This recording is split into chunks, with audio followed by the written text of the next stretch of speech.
Што вядома пра бяду ў беларускім войску, якое важнае рашэнне Лукашэнкі прывяло да бяды, а таксама якія новыя змены прыдумалі беларускія ўлады. Вітаем, сябры! Гэта наша Ніва, і зараз мы ўсё вам раскажам. Трагедыя здарылася ў беларускім войску. Загінуў курсант 3-го курса военной акадэміі. Міністэрства Беларусі ўжо пацвердзіла факт гібелі маладога чалавека. Вядома, што няштатная сітуацыя адбылася ў паветры падчас дэсантавання самалёта Ан-2 на адным з беларускіх палігонаў. У выніку вайсковец атрымаў траўму, несумяшчальную з жыццём. Што канкрэтна здарылася, не паведамляецца, але курсант ужо меў досвед дэсантавання, і гэта быў не першы яго скачок з парашутам. На месца трагедыі выехаў асабіста намеснік міністра абароны Беларусі. Ведомства заяўляе, што сям'і загінулага будзе аказаная усебаковая дапамога. Усе абставіны цяпер высвятляюцца камісіяй Мінабароны сумесна са следчым камітэтам. Ход правядзення праверкі знаходзіцца на асабістым кантролі міністра абароны Віктара Хрэніна. Дрэнныя навіны для Лукашэнкі. Яго геніяльны план скончыўся правалам. Гэта фактычна прызнаў віцэ-прэм'ер Анатоль Сівак, які на апошняй нарадзе шчыра паведаміў, што арэндныя кватэры, якія цяпер масава будуе дзяржава, у некаторых раёнах Беларусі застаюцца незаселенымі. Прычына крыецца ў тым, што іх будавалі пад якасных спецыялістаў, якіх аказалася складана прыцягнуць у рэгіёны. Тут нагадаем, што гэта частка апошняй прыдумкі Лукашэнкі па расселенню беларусаў у малыя гарады. Ён вырашыў заманьваць людзей з Мінска і абласных цэнтраў у правінцыю з дапамогай таннага арэнднага жылля. Прадугледжваўся наступны план. Чалавек уладкоўваецца на дзяржаўнае прадпрыемства і ад яго атрымлівае ключы ад кватэры. Спачатку такі работнік арэндуе жыллё па коштах, якія значна ніжэйшыя за рынкавыя, а адпрацаваўшы 5 ці 10 гадоў, можа нават выкупіць кватэру ва ўласнасць. На думку Лукашэнкі, схема была бліскучай, бо такім чынам ён планаваў разгрузіць вялікія гарады ад перанасялення і знайсці новых работнікаў на прадпрыемствы, але, як бачым, пакуль што ўсё гэта не працуе. У Клімавічах 11-гадовы школьнік вынес з палаючай кватэры свайго 2-гадовага брата. Малыя знаходзіліся дома адны, калі пачаўся пажар. Школьнік пачуў, як спрацаваў аўтаномны пажарны апавяшчальнік, заўважыў узгаранне на балконе і дым у пакоі. Ён не разгубіўся, забраў малодшага брата і разам з ім пакінуў кватэру. Аказаўшыся ў бяспецы, хлопчык патэлефанаваў ратавальнікам. У выніку пажар паспяхова ліквідавалі, і ніхто не пацярпеў, і нават эвакуацыя жыхароў пад'езда не спатрэбілася. Дзікая гісторыя адбылася ў Віцебску. Там у звычайнай кватэры знайшлі цела 5-месячнага дзіцяці. Падрабязнасці трагедыі не агучваюць, але на бацьку малога завялі крыміналку за прычыненне смерці па неасцярожнасці. Прычым, калі пракуратура пачала праверку, то прэтэнзіі ўзніклі і да сацыяльных службаў, і да чыноўнікаў. Высветлілася, што праз п'янства мужа і жонкі і працяглай адсутнасці працы ў бацькі сітуацыю ў сям'і яшчэ ў кастрычніку 24-го года прызналі сацыяльна небяспечным становішчам. У выніку пракуратура палічыла, што чыноўнікі халтурна паставіліся да сваёй працы, але ж нягледзячы на тое, што ўсё скончылася трагедыяй, падобна, што нікога па выніку нават не звольнілі. Пракуратура рапартуе, што 15 асобаў прыцягнулі да дысцыплінарнай адказнасці, і на гэтым усё. Жорсткае рашэнне беларускіх уладаў. Цяпер яны ўводзяць новыя змены датычна аплаты камунальных паслуг, і тычыцца гэта будзе тых беларусаў, якіх чыноўнікі лічаць дармаедамі. Цяпер такія людзі плацяць па поўных тарыфах за ацяпленне, гарачую ваду і газ. Астатнія жа камунальныя паслугі могуць аплочвацца па ніжэйшых тарыфах пры пэўных умовах. Цяпер гэта прыбіраюць, і так званы дармаед будзе плаціць па максімуме за ўсю камуналку. Прычым гэта будзе распаўсюджвацца на ўсе кватэры, то бок калі беспрацоўны чалавек сам у жыллі не жыве, але лічыцца яго ўласнікам, то там таксама будуць выстаўляцца максімальныя тарыфы, і ўводзяцца гэтыя змены з 1 кастрычніка. Акрамя таго, па ўсёй Беларусі працягваюцца міліцэйскія рэйды па пошуку тых самых дармаедаў, і ў Барысаўскім раёне паказалі, як гэта ўсё выглядае. Мясцовая міліцыя сабрала афіцыйна беспрацоўных людзей і вывезла іх на поле прыбіраць салому. Прычым сілавікі называюць гэта, цытата, групавым выхаваўчым мерапрыемствам. У іншых жа рэгіёнах міліцыя заганяе беспрацоўных на лекцыі, на пасяджэнні так званых камісій па дармаедах, на сустрэчы з чыноўнікамі і нават святарамі. Ну і без прымусовай працы, канешне, таксама не абыходзіцца. Напрыклад, вось чым хваліцца міліцыя ў Клецку, цытата. Пасля размовы дадзеныя грамадзяне былі прыцягнутыя да грамадска-карыснай працы па навядзенні парадку на тэрыторыі горада. Канец цытаты. У перакладзе на чалавечую мову гэта азначае, што людзей прымусілі збіраць смецце ўздоўж дарогі і камяні на палях. Праўда, на прымусовыя размовы беларуская міліцыя заганяе не толькі беларусаў. Цяпер па ўсёй краіне працягваюцца прафілактычныя гутаркі з замежнымі студэнтамі і рабочымі. Навучэнцаў заганяюць у аўдыторыі навучальнай установы, а рабочых у актавыя залі прадпрыемстваў. Пасля перад імі выступае нехта з міліцыі. Ён палохае прысутных крымінальнай адказнасцю за парушэнне закона і заклікае падпісацца на тэлеграм-каналы сілавых ведамстваў. Робіцца гэта з вельмі празаічнай мэтай, каб напярэдадні прыезду пакістанскіх рабочых заспакоіць беларусаў і паказаць, сілавікі ўсё кантралююць і няма чаго хвалявацца.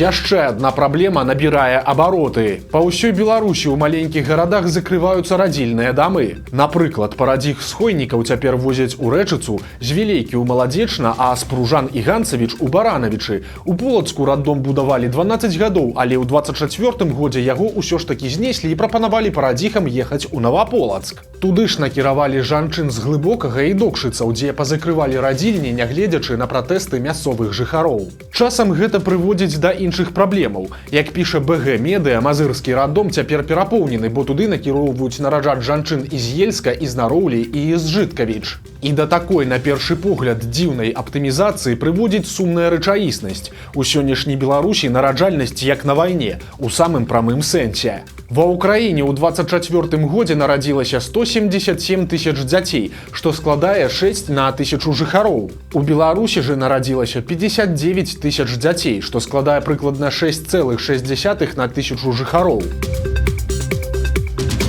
Беларускім сілавікам выпісалі новы дазвол. Уступіў у сілу новы парадак блакавання інтэрнэт-рэсурсаў і прыпынення паслуг сувязі. Ён замацоўвае за сілавымі органамі права абмяжоўваць доступ да сайтаў, а таксама часова альбо канчаткова адключаць абанентаў ад сувязі і інтэрнэту. Адпаведная пастанова Савета міністраў ужо афіцыйна апублікаваная. Згодна з ёй Генпракуратура, КДБ, следчы камітэт і міліцыя могуць патрабаваць заблакаваць сайт ці іншы інтэрнэт-рэсурс, і іх загад мусіць быць выкананы цягам 4 гадзін. Калі ўладальнік сайта выправіць парушэнні, якія адшукалі сілавікі, то ён можа зрабіць запыт на разблакіроўку, але канчатковае рашэнне тут будзе прымаць, цытата, упаўнаважаны орган. Аналагічныя правілы будуць распаўсюджвацца і на паслугі сувязі. Абанентам могуць часова адключыць ад паслуг альбо цалкам скасаваць дамову, калі ён парушае нейкія правілы. Пры ліквідацыі парушэнняў паслугі могуць быць адноўлены, але канчатковае рашэнне зноў жа залежыць ад упаўнаважанага органа.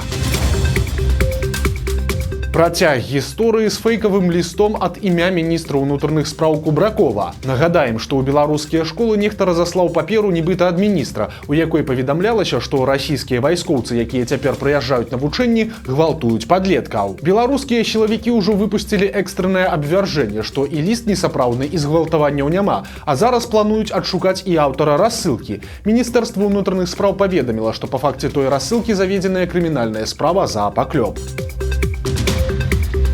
Часам мы смяемся з даверлівых беларусак, якіх махляры дураць пад выглядам закаханых галівудскіх акцёраў. Але жыхаркі іншых краін таксама вядуцца на самыя неверагодныя разводы аферыстаў. І цяпер стала вядома пра максімальна абсурдную гісторыю з Японіі. Там пажылая жанчына ў сацыяльных сетках пазнаёмілася з нібыта астранаўтам. Суразмоўца пераканаў, што працуе на касмічнай станцыі, а затым у нейкі момант папрасіў дапамогі. Маўляў, яго карабель падвергнуўся нападу, а сам ён востра мае патрэбу ў запасах кіслароду. Для выратавання, канешне, трэба было тэрмінова набыць абсталяванне, але для гэтага патрабаваліся грошы. Жанчына паверыла ва ўсю гэтую абсурдную лухту і перавяла свайму касманаўту амаль $7000. Як вы здагадаліся, усё гэта было звычайным махлярствам. Трагікамедыя адбылася ў Добрушы. Там, у прыватнай фірмы, сям'я заказала рамонт хаты. У выніку яе адрамантавалі так, што ўвесь дом давядзецца знесці. Праца абышлася сям'і ў 120 тысяч беларускіх рублёў, на што пайшлі грошы сямейнага капіталу, а таксама крэдыт. Прадпрымальнік, які ўзяўся за заказ, спачатку пачаў нешта рабіць, а пасля ўсё заглухла. Яго кліенты чакалі 2 гады, але затым накіравалі прэтэнзію з патрабаваннем скасаваць дамову і вярнуць грошы. Акрамя таго, сям'я заказала экспертызу, і яе вынікі проста шакавалі. Рабочыя настолькі некваліфікавана зрабілі рамонт, што хату давядзецца знесці. Няшчасныя кліенты пайшлі ў суд, які стаў на іх бок. З прадпрымальніка спагналі тыя 120 тысяч рублёў, а таксама няўстойку ў 350 рублёў і 1000 рублёў кампенсацыі маральнай шкоды. Спачатку граў забойцаў, а пасля сам стаў адным з іх. Беларускі кінаакцёр Сергей Агафонаў шмат здымаўся ў расійскіх серыялах. Прычым граў шмат роляў вайскоўцаў і сілавікоў: лейтенант ДАІ, гардэмарын, афіцэр НКВД, канваір, патрульны і нават афіцэр СС. Цяпер жа стала вядома, што Агафонаў вырашыў патрымаць у руках сапраўдную зброю. Ён падпісаў кантракт з расійскай арміяй і пайшоў ваяваць на баку акупантаў. 4 верасня палітвязню Максіму Знаку споўнілася 44 гады, і гэта ўжо 5-ты дзень народзінаў, які ён сустракае ў зняволенні. Максім Знак быў юрыстам штаба Віктара Бабарыкі на выбарах 2020 года. Пасля яго затрымалі і судзілі разам з Марыяй Калеснікавай за змову з мэтай захопу ўлады. Тады Марыі далі 11 гадоў, а Максіму 10. У 2022 годзе КДБ уключыў абодвух у спіс тэрарыстаў. Цяпер ад Знака няма звестак больш за 2,5 гады. Да яго не пускаюць адвакатаў, а таксама яму забаранілі ліставанне і званкі. Вобраз ідэальнага піянера лукашэнкаўскай сістэмы паказалі на Гомельшчыне. Сімвалічны фотафакт заўважыла выданне «Флагшток». На здымку піянер з чырвона-зялёным гальштукам запалівае свечку ў праваслаўнай царкве. У старэйшага пакалення такі вобраз выклікае здзіўленне, бо ад пачатку піянераў вучылі быць багаборцамі, а ў цяперашняй ідэалагічнай сістэме Беларусі піянеры спадкаемцы той самай савецкай арганізацыі, але з некаторымі зменамі, несумяшчальнымі з яе гісторыяй. Зараз у абавязкі піянераў уваходзіць паказальнае наведванне храмаў беларускай праваслаўнай царквы, якая супрацоўнічае з дзеючай уладай. Сапраўдны дэтэктыў адбыўся на беларускіх могілках. У пасёлку Гарадок, што пад Маладзечнам, на праваслаўных могілках заўважылі дзіўны помнік. Ён аказаўся яўрэйскай мацэвай, скрадзенай суседніх могілак яшчэ 40 гадоў таму. Падрабязнасці гэтай гісторыі расказаў партал «Онлайнер». Аказалася, што тую мацэву аднекуль прыцягнуў мясцовы жыхар і трымаў яе ў сваім гаражы. А калі мужчына памёр, то яго сваякі вырашылі не заказваць новы помнік, а проста замазаць надпіс на мацэве і ўсталяваць яе на магілу свайго сваяка. Энтузіасты, якія заняліся гэтай гісторыяй, забіраць мацэву проста так не сталі. Яны сабралі грошы на новае надмагілле нябожчыку і толькі тады забралі пліту. Пасля чысткі і рэстаўрацыі на мацэве выступіла эпітафія. Прыблізны пераклад яе такі: «Тут пахаваная наша дарагая і сціплая маці, сумленная ў дзеяннях сваіх спадарыня Хая, дачка Матыцьяху. Яе душа ўзнеслася на нябёсы. Няхай будзе душа яе завязаная ў вузле жыцця». Пахаванне датаванае 1931 годам, і цяпер краязнаўцы шукаюць сваякоў і нашчадкаў той Хаі. Жыхар Вілейкі здолеў выцягнуць з ракі Віліі рыбіну вагой 30 кілаграмаў. Гэта аказаўся настолькі вялікі сум, што каб з ім сфатаграфавацца, мужчыну давялося залазіць на табурэтку. Адпускаць сваю здабычу рыбак не стаў, і цяпер ён частуе вэнджаным гігантам сваіх сяброў і знаёмых.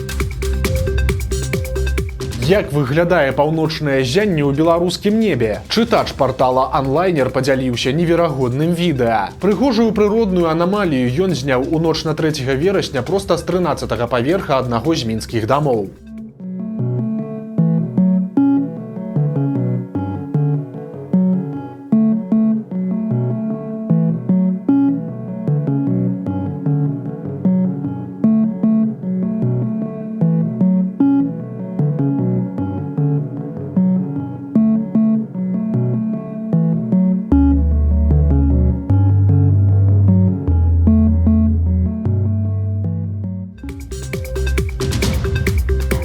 Вось такія навіны чацвярга. Подписывайтесь на канал, ставьте лайки альбо дизлайки и выказывайте заўвагі ў каментарах. И, конечно, читайте нашу Ниву, глядите нашу Ниву и любите Беларусь. До сустрэчы завтра.